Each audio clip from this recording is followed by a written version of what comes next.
기독교 강요 제2권 제10장 구약과 신약의 유사점 1에서 6절 구약과 신약은 근본적으로 동일함 1절 문제의 제기 앞에서 이미 말한 사실들을 통해서 우리는 하나님께서 창세 이후 그의 특별한 백성으로 취하신 모든 사람들은 우리와 동일한 조건과 동일한 도리 아래에서 하나님과의 언약 관계 속으로 받아들여졌다는 것을 분명히 알 수 있다.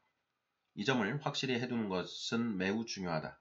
그러므로 나는 그 옛날 족장들이 물론 우리와 똑같이 동일한 중보자의 은혜로 말미암아 동일한 기업에 참여했고 동일한 구원을 소망했지만 그럼에도 불구하고 그들의 처지가 우리와 얼마나 차이가 있었는가를 일종의 부록처럼 다루고자 한다.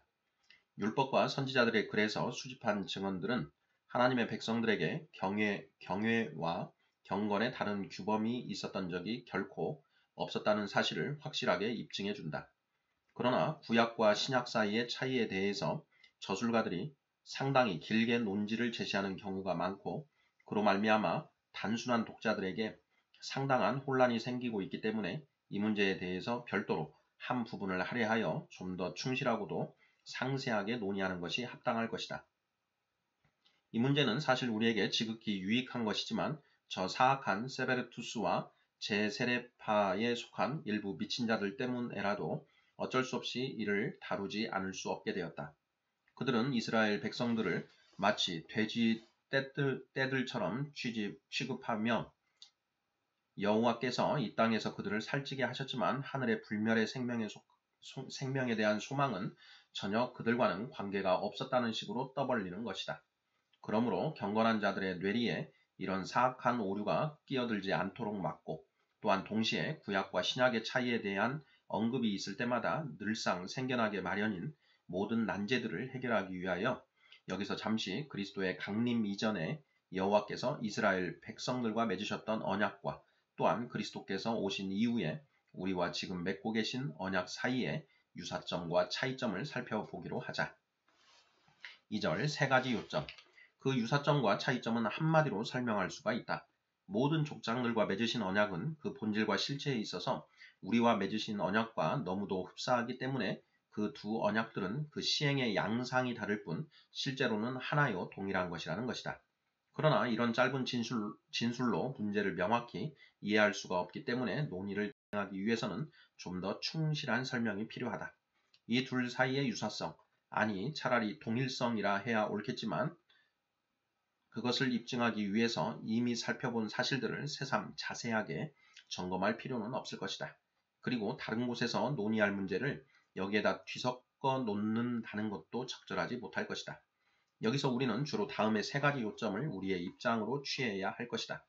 첫째로 육신적인 번영과 행복은 유대인들이 사모해야 할 목표가 아니었다는 것이다. 오히려 그들은 불멸의 생명에 대한 소망으로 받아들여졌고 이러한 사실에 대한 확신이 계시의 말씀과 율법과 선지자의 글들을 통해서 보증되었던 것이다. 둘째로 그들을 여호와와 결속시켜준 그 언약은 그들 자신의 행위의 공로를 통해서가 아니라 오로지 그들을 부르신 하나님의 긍휼하심을 통해서 뒷받침되었다는 것이다. 셋째로 그들은 중보자이신 그리스도를 알고 있었고 그를 통해서 그들이 하나님께로 결속되고 또한 그의 약속들을 함께 소유했다는 것이다. 그중 둘째 요점은 아직 충분히 이해하지 못할 것이기 때문에 뒤에 적절한 곳에서 상세히 설명하게 될 것이다. 여호와께서 그의 백성들에게 주셨거나 약속하셨던 그 모든 축복들이 오로지 그의 선하심과 자비하심에서 비롯되었다는 진리를 선지자들의 무수한 확실한 증언들을 통해서 확증하게 될 것이다. 셋째 요점에 대해서도 여러 곳에서 분명한 증거들을 제시한 바 있고 첫째 요점에 대해서도 다루지 않고 그냥 내버려 두지는 않았다. 3절 구약의 관심은 내세의 생명에 있었음. 첫째 요점이 지금 다루고자 하는 문제와 특별히 관계가 된다.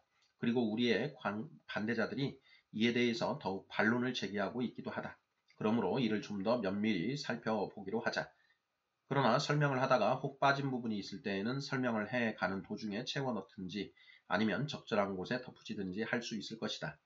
사도의 다음과 같은 진술들은 이 세 가지 요점에 대해서 모든 의심을 확실히 제거해 준다. 그는 오래전에 성부 하나님께서 선지자들을 통하여 복음을 성경에 미리 약속해 놓으셨고 정하신 때에 그의 아들에 관하여 선포하셨다고 말한다. 로마서 1장 2, 3절. 또한 이와 마찬가지로 복음 자체를 통해서 가르쳐지는 바 믿음의 의를 율법과 선지자들이 증거해 준다고도 말한다. 로마서 3장 21절. 복음은 분명 사람들의 마음을 현세에서 즐거움을 찾는 데에만 가두어 두지 않고 그 마음을 높이 들어 올려서 불멸의 생명을 소망하는 데에 이르게 하는 것이다. 이 땅의 쾌락거리들에 메어두지 않고 하늘에 있는 소망을 선언함으로써 말하자면 그들을 그리로 옮겨가게 해주는 것이다. 바울은 다른 곳에서 그 점을 이렇게 표현하고 있다. 너희의 구원의 복음을 듣고 그 안에서 또한 믿어 약속의 성령으로 인치심을 받았으니 이는 우리 기업의 보증이 되사 그 얻으신 것을 속량하시고 그의 영광을 찬송하게 하려 하심이라. 에베소서 1장 13, 14절. 또한 그리스도 예수 안에 너희의 믿음과 모든 성도에 대한 사랑을 들었음이요 너희를 위하여 하늘에 쌓아둔 소망으로 말미암음이니 곧 너희가 전에 복음 진리의 말씀을 들은 것이라. 골로새서 1장 4절 5절. 또한 우리의 복음으로 너희를 부르사 우리 주 예수 그리스도의 영광을 얻게 하려 하심이니라. 데살로니가 후서 2장 14절. 그러므로 복음을 가리켜 구원의 말씀이라고도 하고 믿는 자를 구원하는 하나님의 능력이라고도 하고 천국이라는 말로도 표현하는 것이다. 그런데 이처럼 복음의 가르침이 영적인 것이어서 우리에게 썩지 않는 생명을 소유하게 해주는 것이라면 그 복음의 약속을 받았고 또한 선언받았던 사람들이 영혼을 돌아보기를 소홀히 하고 마치 어리석은 짐승들처럼 육체적인 쾌락을 추구했다고 생각해서는 안 될 것이다. 여기서 복음에 관한 약속은 율법과 선지자들에게는 임봉된 것으로 새로운 백성들을 위해 주어진 것이라는 식의 사악한 말을 내뱉어서는 안 된다. 왜냐하면 사도는 복음이 율법에서 약속되었다고 말씀한 다음 곧바로 이렇게 덧붙이기 때문이다. 무릇 율법이 말하는 바는 율법 아래에 있는 자들에게 말하는 것이니. 로마서 3장 19절. 물론 바울이 다른 맥락에서 이런 말씀을 했다는 것은 인정한다. 그러나 율법이 가르치는 모든 것이 유대인들에게 적용된다고 말할 때에 그보다 몇 절 앞에서 복음이 율법에 약속되어 있다고 말씀한 것을 잊고 그 사실을 그냥 지나쳐 버렸다고 볼 수는 없는 것이다. 로마서 1장 2절. 복음의 약속이 율법에 포함되어 있다고 말씀함으로써 사도는 구약이 미래의 생명에 대해서 특히 관심을 두고 있다는 것을 너무도 분명하게 입증한 것이다. 4절. 구약의 근거는 하나님의 은혜임. 똑같은 이유로 우리는 구약이 하나님의 값없으신 긍휼을 하심에서 근거하여 세워졌고 또한 그리스도의 중보로 말미암아 확증되었다는 결론에 이르게 된다. 왜냐하면 복음에 선포하는 내용 역시 다름이 아니라 죄인들이 자기들의 공로와는 관계없이 하나님의 아버지다우신 자비하심으로 말미암아 의롭다 하심을 얻는다는 사실을 선언하고 있기 때문이다. 그런데 그 모든 것이 그리스도 안에서 정리되는 것이다. 그렇다면 누가 감히 유대인들을 그리스도와 떼어놓으려 하겠는가? 복음의 언약이 그들에게 주어졌고 그 언약의 유일한 기초가 바로 그리스도이시니 말이다. 유대인들에게 믿음의 의의 도리가 제시되었는데 누가 감히 그들을 값없는 구원의 선물에서 떼어놓으려 한단 말인가? 이미 명확히 드러난 것에 대해서 질질 끌며 논란을 벌일 필요는 없다. 우리에게는 주님의 유명한 말씀이 있다.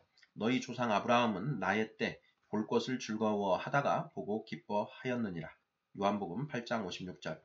그리고 사도는 그리스도께서 거기서 아브라함에 대해 증언하신 사실이 믿는 사람 모두에게 보편적으로 적용되었음을 보여주고 있다.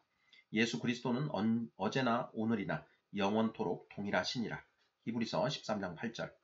바울은 거기서 그저 그리스도의 영원하신 신성에 대해서만 말하는 것이 아니라 그의 능력에 대해서 신자들에게 영원토록 베풀어지는 능력에 대해서 말하는 것이다.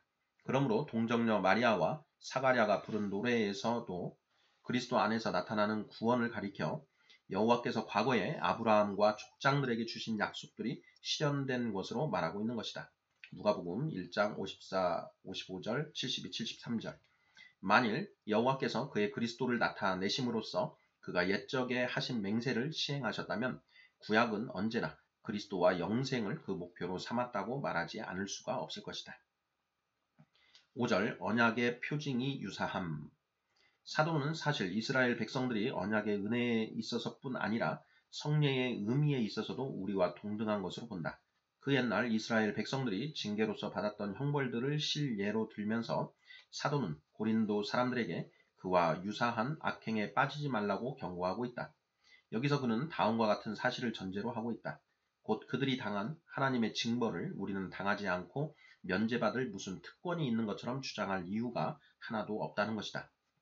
여호와께서는 그들에게 우리와 동일한 은혜를 베푸셨을 뿐 아니라 우리와 동일한 상징들을 통해서 그들 가운데 그의 은혜를 드러내셨기 때문이다. 고린도전서 10장 1에서 6절 11절 참조. 그것은 마치 이런 뜻과도 같다. 가령 너희가 세례로 말미암아 인치심을 받았고 또한 날마다 성찬에 참여하고 있어서 훌륭한 약속을 부여받고 있다고 해서 그 때문에 너희가 위험에서 벗어나 있다고 믿으면서도 한편으로 하나님의 선하심을 멸시하고 방자하게 행하고 있다고 생각해 보라. 그렇다면 유대인들에게도 그런 상징들이 없었던 것이 아닌데도 여호와께서는 그들에게 극심한 심판을 내리셨다는 사실을 알아야 할 것이다. 그들은 바다를 건너고 구름 아래에서 태양의 열기에서 보호하심을 받을 때의 세례를 받은 것이다. 우리의 반대자들은 그 바다를 건넌 일을 가리켜 육신적인 세례라고 부르면서 그것이 어느 정도 우리의 영적 세례와 일치한다고 한다. 그러나 그런 논리를 사실로 받아들이게 되면 사도의 논지는 효력을 상실하고 말 것이다. 바울은 여기서 그리스도인들이 자기들이 세례의 특권을 누림으로써 유대인들보다 우월하다는 식의 생각을 하지 못하도록 막고자 하는 의도로 그런 말을 하기 때문이다. 뿐만 아니라 그 다음에 이어지는 모두가 같은 신령한 음식을 먹으며 모두가 같은 신령한 음료를 마셨으니 라는 진술도 고린도전서 10장 3절 4절 그 사람들의 트집거리가 될 수 없다. 이것을 바울은 그리스도를 지칭하는 것으로 해석하기 때문이다. 6절 요한복음 6장 49절 54절을 근거로 한 반론에 대한 반박. 그들은 바울의 이러한 진술을 뒤집기 위해서 다음과 같은 그리스도의 말씀을 근거로 삼아 반론을 제기한다. 너희 조상들은 광야에서 만나를 먹었어도 죽었거니와. 요한복음 6장 49절 내 살을 먹고 내 피를 마시는 자는 영생을 가졌고. 요한복음 6장 54절 그러나 이 두 구절은 별 어려움 없이 서로 조화시킬 수가 있다. 주께서는 그때에 음식으로 배만 채우려 하고 영혼의 참된 양식에 대해서는 전혀 관심을 두지 않는 청중들에게 말씀하고 계셨기 때문에 그들에게 맞도록 자신의 언어를 다소간 조정하셔서 말씀하신 것이다. 특히 그들이 이해할 수 있도록 만나와 자기 자신의 몸을 비교하여 말씀하신 것이다. 그들은 그리스도께서 그의 권위를 세우시려면 무언가 이적을 통해서 그 옛날 모세가 광야에서 하늘로부터 만나가 내리도록 한 것과 같은 그런 이적을 통해서 자기의 능력을 입증해야 한다고 주장했다. 그러나 그들은 만나를 그저 그 당시 사람들을 괴롭히던 육체적인 굶주림을 해결하는 것 이상 아무것도 아닌 것으로 이해하였다. 그들로서는 바울이 관심을 가졌던 그보다 더 깊은 신비에까지는 전혀 도달하지 못했던 것이다. 그리하여 그리스도께서는 옛날 조상들이 모세에게서 받은 것보다 훨씬 더 큰 은혜를 자신에게서 기대해야 할 것임을 보여주시기 위하여 그렇게 비교하신 것이다. 여호와께서 모세를 통하여 그의 백성들에게 하늘의 양식을 주셔서 그들이 광야에서 굶주리지 않도록 하시고 잠시 동안 그들을 연명하게 하신 일이 크고 정말 기억에 남을 이적이라고 생각한다면 하물며 영생을 주는 양식을 베푸신다는 것은 과연 얼마나 더 굉장한 일이겠는가. 자, 여기서 그리스도께서 만나의 중요한 특질은 그냥 지나치시고 가장 저급한 용도만을 주목하신 까닭을 알게 된다. 그것은 바로 유대인들이 그리스도를 비난하고자 모세를 그와 대립시켰기 때문이다.